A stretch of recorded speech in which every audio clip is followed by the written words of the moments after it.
Welcome to the Picky Girl Travels podcast. I'm Adelia Borashade. My guest today is definitely living life on her own terms. Eve Clark has not let a multiple sclerosis and bronchitis diagnosis stop her from exploring the world.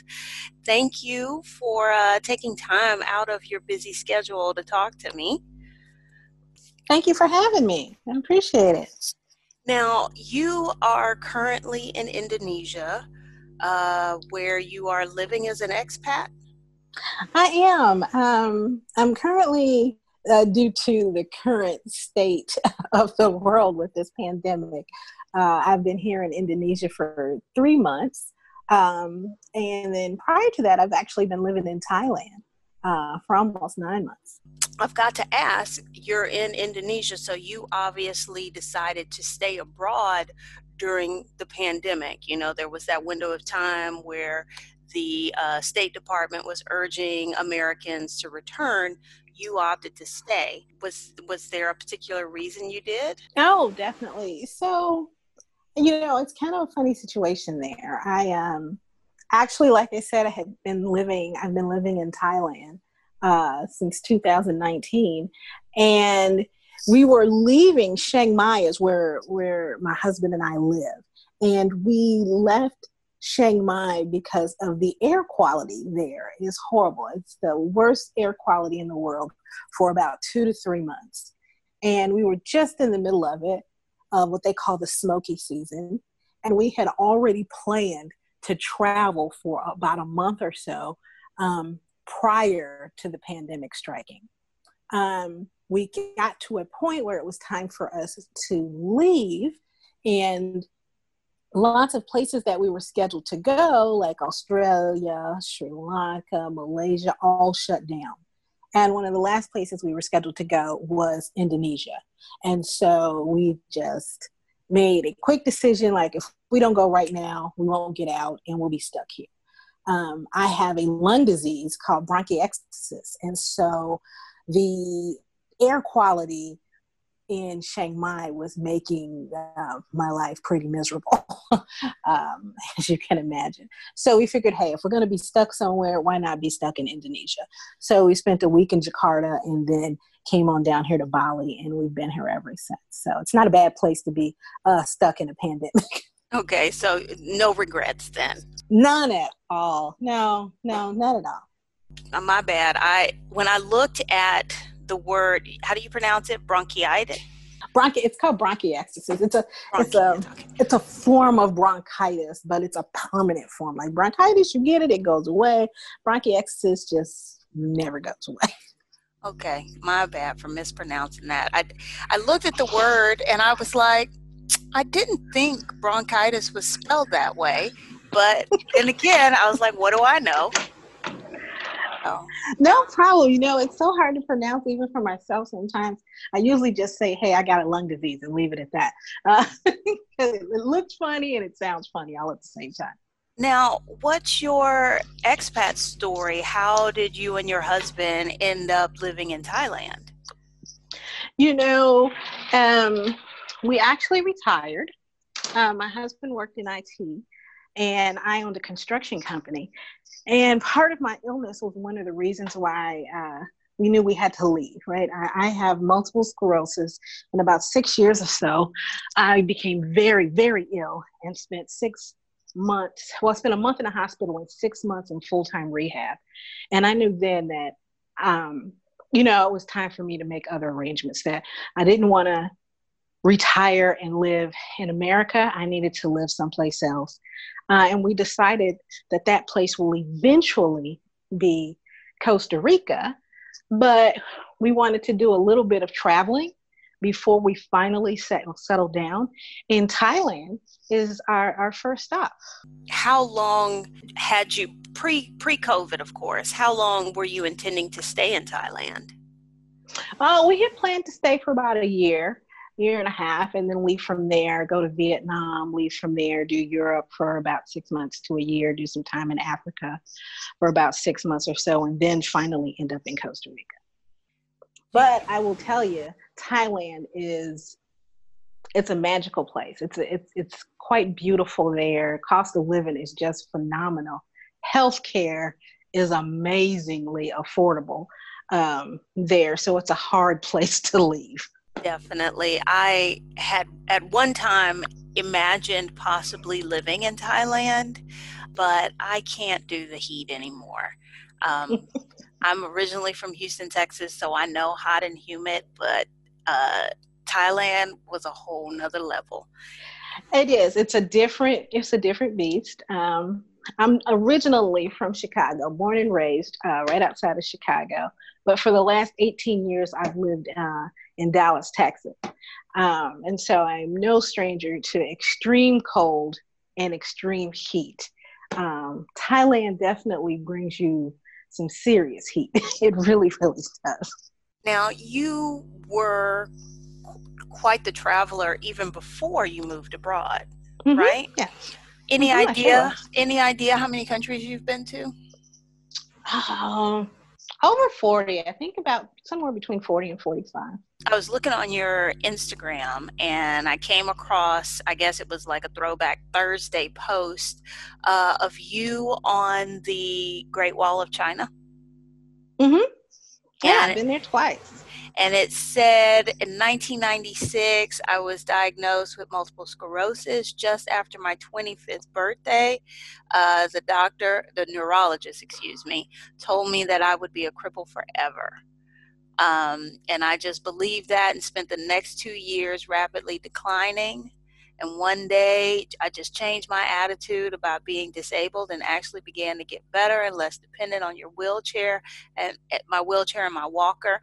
So at one point in your life, weren't able to walk, and now you're like this world traveler, expat, adventurer. How? Yeah, the doctors, they never thought that that would happen for me. Um, it's pretty sad way that they deliver news to you, about having a disability, right? They just walk in, hey, you're going to be a cripple forever. Take one of these 2 shots, pick one, and that's going to be it. And they tell you that. And so then your body is like, oh, okay, this is my life. And I believe that wholeheartedly and went into a deep depression because of it. And my health rapidly declined. I had just threw an amazing 25th birthday party. I mean, I was just partying up and down. And, a couple days later, I was struck down in the hospital for a month, and it ended up in them telling me that I had MS. So I lived that life for about 2 years, and I started thinking, you know what? I need to stop looking at all the things I can't do and be happy for the things that I can do. I was a single mother for quite some time. I always worked 2 jobs or more, taking care of my son. And I finally looked at the things that I could do that I'd never been able to do before because I worked so much. And then I just magically started getting better. And I started saying, you know what, if I knew what it was like to not be able to walk, I knew what it was like to not be able to do anything. So when I finally got the energy to do things, I changed the way I lived my life. What do you think the turning point was for you? My son, it was really being there for my son. And in a way that I wasn't able to be before. And not just even my son. I could actually go to church. I couldn't go to church before because, hey, I was always working, right? I couldn't show up at my son's events because, hey, I was always working. We had a thing when he was younger called the Single Mamas Babysitting Club, right? Where myself and some other single mothers, we always worked different shifts, but we were always there for our kids. Hey, I'll pick them up from Little League, you pick them up from band. I'll drop them off over here, you pick them up from school. Well, once I became ill, I was actually able to be that person and be there for him all the time. I could show up at his school. I could show up at recitals. I could show up at games. I could actually go to church. These are all things that I couldn't do before. So I started seeing my diseases more as a blessing and not as much as a hindrance. That's pretty incredible because you often hear about people having some big thing that happens that makes them kind of stop and realize, those things that are really important in life. And it seems like that's what this did for you. Oh, that definitely did that. And along the way, I'd always wanted to travel and do things, but there was always things preventing me from being able to do it, whether it was time or whether it was money, right? There was always something preventing me. And then once I got better and started to, take a couple of trips, smaller trips here, a couple smaller trips there, then I started seeing, my legs can go out at any time. Even though I had a period where I started getting better, the type of MS that I have, the type of multiple sclerosis that I have is called relapse and remitting, right? So I could be good for 6 months and then be in the hospital for a week and then down for another 3 months. And then you could be fine for a few months. It's up and down. And you never know when I might not have the ability to walk again. So that made me truly want to travel more. And if you know anything about being overseas, right, it's really not handicap friendly. Europe especially, it's not friendly on you. So I figured I needed to do as much as I could while my legs still work so I can enjoy it to the best of my ability. And that's when I really kicked it up a notch to travel to more places. How did that go? Or what was the spark? Because it sounds like you didn't have the time or whatever to travel before your diagnosis. So, you had that period of decline, your situation improved, and then how did you go from that to saying, okay, I'm going to travel? Like the initial trips that you decided to take, how did you go about choosing those? I think one of the very first ones, one of the first one I think that I took was when we went to France. So my husband at the time, my son and my sister, we went to see another sister of mine that lived in Italy. So we started in France and then drove through Switzerland and ended up in Italy. And that trip right there kind of showed me that, wow, I can do this. I can do this. And then from there, I kind of built on it a little bit more. But when I went to China, that trip right there was everything. That was probably maybe about 4 years later. That was everything. And from the China trip, that showed me that, I just got to get out here and just make it happen. And then I just financially made travel an important part of my life. It was just like you pay the light bill, the gas bill, the water bill, and put money to the side and travel. It was a priority in my life to make sure I saw things and enjoyed things as much as I could while my health was in a somewhat better state. Okay, so let's talk about what it's like to travel with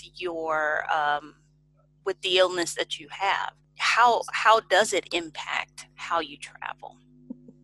Oh my God, does it impact everything? So it impacts everything and everyone around me. So I do a couple of different types of, there's different types of trips, right? So there's a girls trip, right? There's a trip with just me and my husband, trips with my family, and then trips that I might take with a large amount of my friends, right? On each type of trip I go on, and this wouldn't be just for me, for any disabled person, you really got to have an able-bodied person with you, right? And that person has to know you have limitations. You have to be realistic, right, about what you can and cannot do. I run out of energy, right? So where I might get up in the morning to take a tour, I'm not going to be hanging out at night with my friends in the club. It's just not going to happen, right? And then there might be times I might have planned to do something and I can't do it.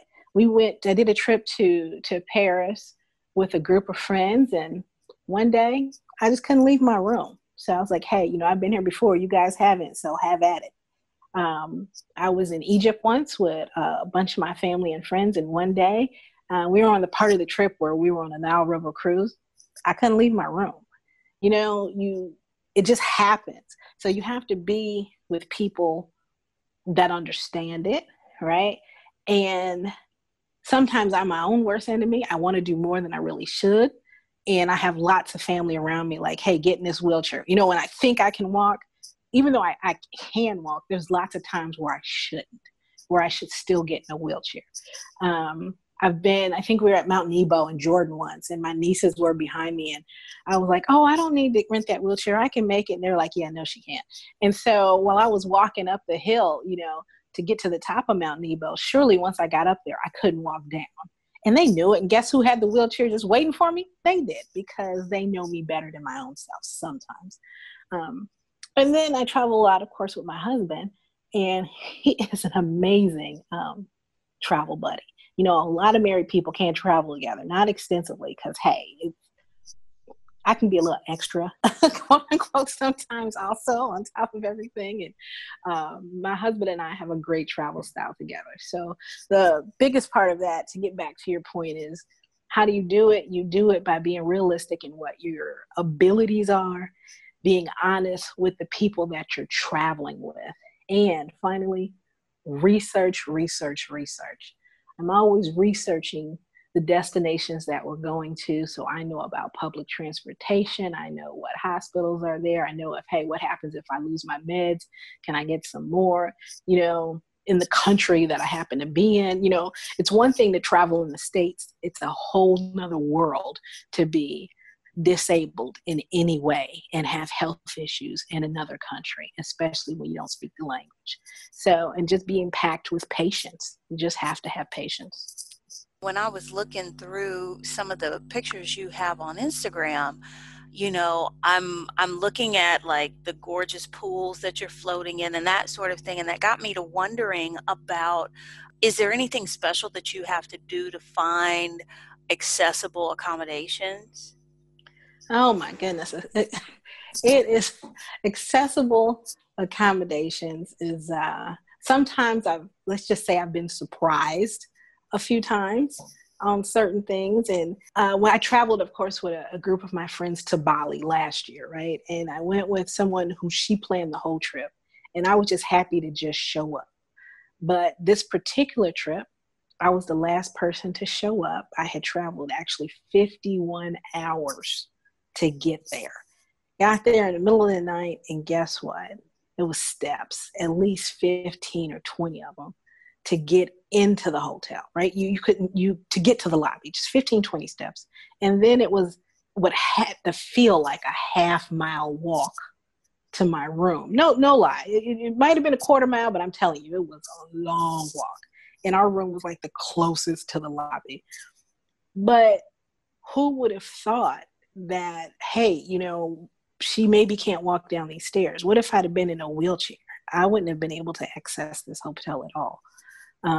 My husband and I have traveled, I think, where are we? We went to see Mount Saint Michel in France, and on a trip where we drove. We drove from Paris through Normandy and ended up at Mount Saint Michel. And this little hotel had no stairs. I mean, it had no elevator, didn't have a lift. And our room was on the second floor. You know, and sometimes as much as you try to prepare, there's always surprises. Always surprises. And sometimes the property can accommodate you, and sometimes they can't. You just got to wing it. You know, when we first arrived in Chiang Mai, the hotel room that we had was going to be on the second floor. And we were like, oh, no way I'm going to make them stairs every day. It's just not going to happen. And they let us stay up there for one night. They kept all our luggage on the main floor for us, and then they moved us to a first floor room. So it's just things where you think you don't have to ask, because, you know, I'm mobile, right? I can walk around just fine, but I can't do stairs very well. You know, when you see me in the pool, right, there's so many times that getting in and out of the pool, it's not really accessible to somebody that can be very weak like me. And it's another time when I have to depend on my travel companions to help me at the beach, right? You see me floating in the ocean, but what you don't see is somebody who had to pull me out the water and hold me to get me all the way back up on the beach. You don't see that all the time in the pictures. You see the end result of how I felt when I finally got there. I'm also wondering about the accuracy of listings, or is that information even included? Because, you know, when you're when you're in the US, there is an expectation that there will be some information included, but I'm wondering about in these countries where there is no legislation, there are no rules, you know, how hard is it No. for you to find that stuff out? Oh, it's extremely hard. Extremely hard. There are no rules. There are no regulations, right? We're like, what do you do with your handicapped people? They were like, they just stay at home. You know, there's no ramp, the ramps. And if you find a ramp, oh my God, the pitch on a ramp would be deadly for somebody who was traveling alone.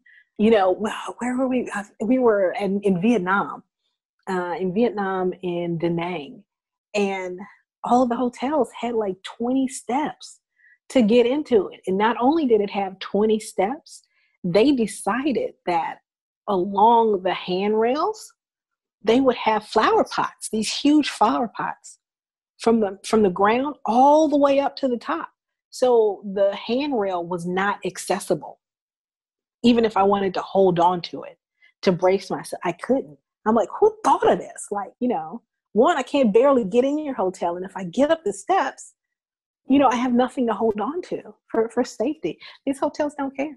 You know, they don't have handrails for you to hold in the bathroom. It's not, they don't have that kind of stuff in the majority of the countries that I go to. So you just have to be prepared. You can ask, you can call in advance. And like I said, sometimes they can accommodate you. Yeah, and sometimes they can't. And then you have to make that decision whether you're going to go or not. You know, recently we were in Phuket.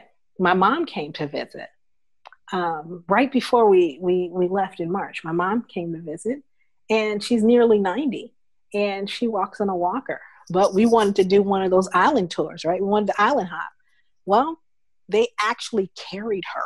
They would like pick her up and throw her over their shoulder like she was an infant and carry her through the sand, carry her off the boat that we were on, because it definitely wasn't accessible, but they made it accessible for her. Is there a country that comes to mind that is doing a pretty decent job as far as accessibility? Well, London was pretty good. I will say London was pretty good. Most places in Europe make an effort, right? Places in Asia, not so much. Some places in Mexico kind of make a half effort sometimes. But I would have to say when we were in South Africa, there was a slight effort there. But I generally travel with the expectation that there will be no accommodations made, and anything that they do, I'm gracious for. You know, I'm happy that it's there. You have been a little bit of everywhere. Do you have any favorites? Favorite locations? Favorites for different reasons. Yeah, favorites for different reasons. I would have to say France. I really enjoy France quite a bit. Thailand, I gotta say, it's really up there. I do love Thailand, and I love I love Belize. Belize would be our final place to live, our permanent retirement country, if they had better access to healthcare, but they don't, and that's one of the reasons we're picking Costa Rica over them. But I do love the simplicity and the beauty in Belize. When did you decide that you would become an expat, like that you would retire abroad? 6 years ago. Well, almost 7 now, because I've been gone just about a year. So it was when I became ill. I was at work, and I became angry about a contract, and so angry within a couple hours I could barely see and couldn't walk. And that's when I spent a month in the hospital and 6 months in full-time rehab afterwards. And I said, yeah, we got to go. And then there was the plan to, after that, it took about 6 years to scale down my business, close it out, and make the transition to be able to leave. Well, that kind of answers my question. I had another question I was going to ask about the possibility of repatriating to the United States. I'm going to guess Never. that's a no. No, my son would have to take me and my elderly body kicking and screaming back to America if I was unable to care for myself. Well, that then begs the next question. Have you given any thought to what long-term care is going to look like? Well, Costa Rica is only 2 hours from where my son lives in Texas, and it's a cheap flight to hop back. Um, I know that because I have grandchildren, I will be, popping back and forth once I get to Costa Rica. And I'll use those trips to come back to make sure, I get a lot of my health care done. But in Costa Rica, it's the number 2 place in the world to get treatment for multiple sclerosis. So that's another one of the reasons why that will be our final place to live. While we are here in Thailand, though, Thailand has excellent health care and it's very reasonable.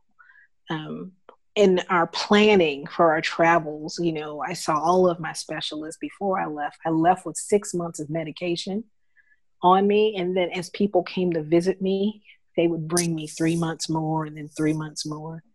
So that's how I sort of worked that out. We strategically will be planning our trips back to the US to see my regular doctors.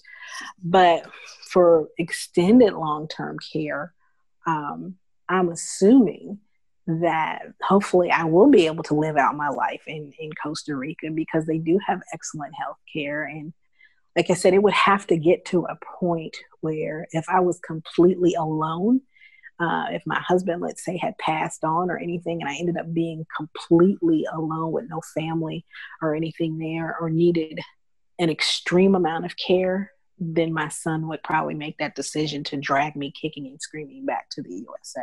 You sound like me.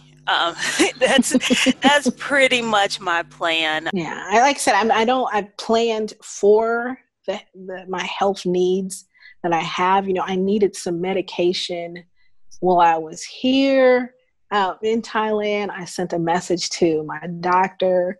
I was like, look, I miscalculated. I'm out of this one medication. Can you refill it? Somebody's coming and they could bring it to me. And she's like, well, I really need a blood workup. And I was like, oh, you mean since I was in the hospital last month, can you take this? And I sent her on my medical records from the hospital stay I had. And she's like, yeah, that's fine. And she wrote the script. And the next person that came to visit me in Thailand brought out my meds.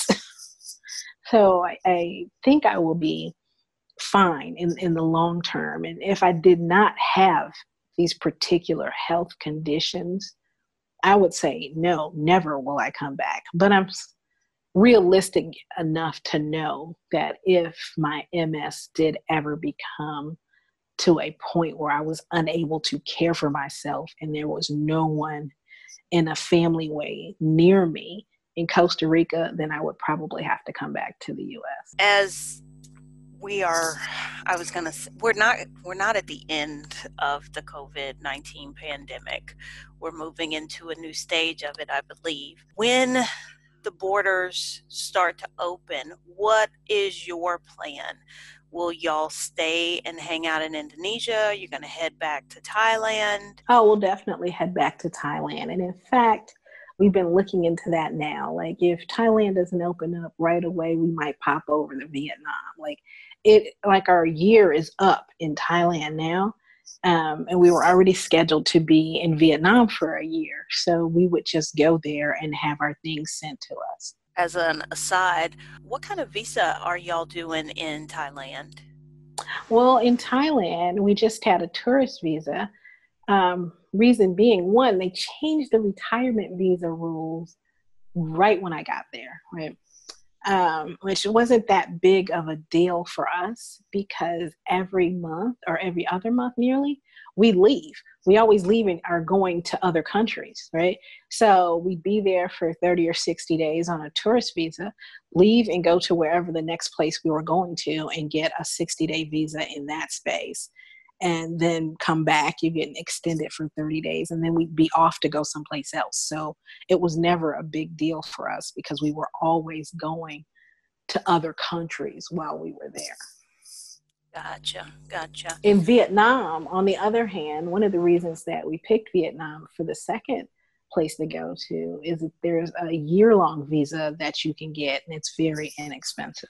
I did not know that. I have, Mm-hmm. being in China, I contemplated visiting Vietnam while I was here, but I had heard so many horror stories about people when they applied for the visa and, either the visa they had arranged beforehand, when they got there, they wouldn't accept it, or they had gotten their money taken by somebody. And I was just like, you know what?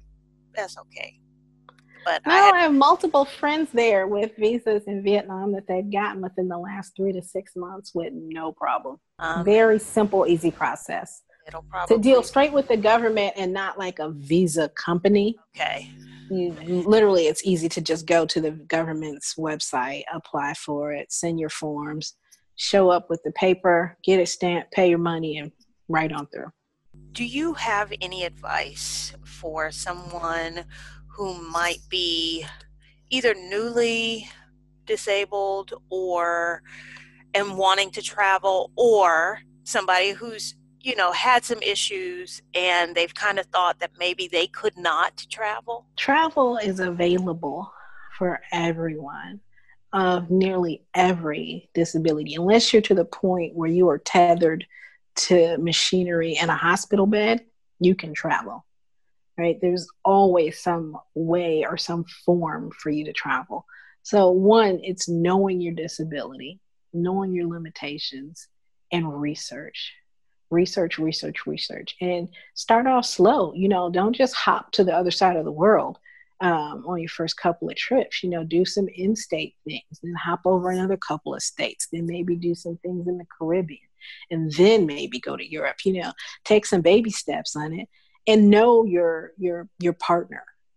There's some ways that you can travel alone depending on what your disability is, but I always advise to travel with an able-bodied individual, right?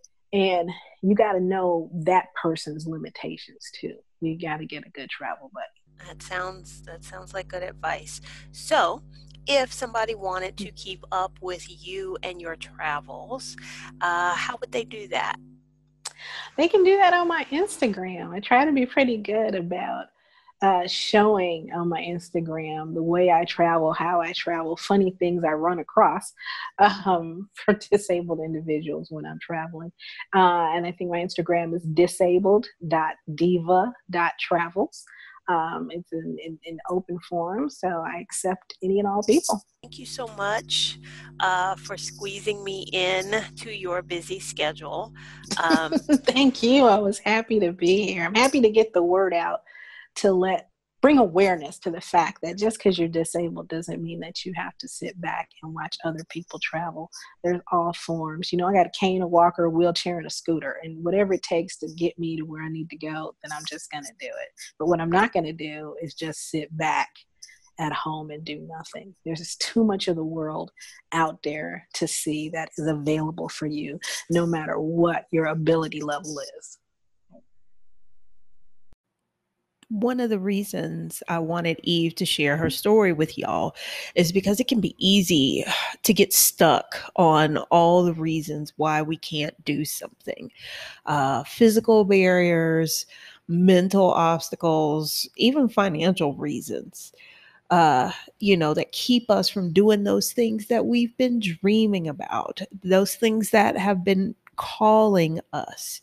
But I wanted you to hear her story and take it to heart and think about it when you're finding yourself struggling to overcome those things. I want you to think about what Eve did and what she continues to do, overcoming her disability every day that she's out there traveling the world.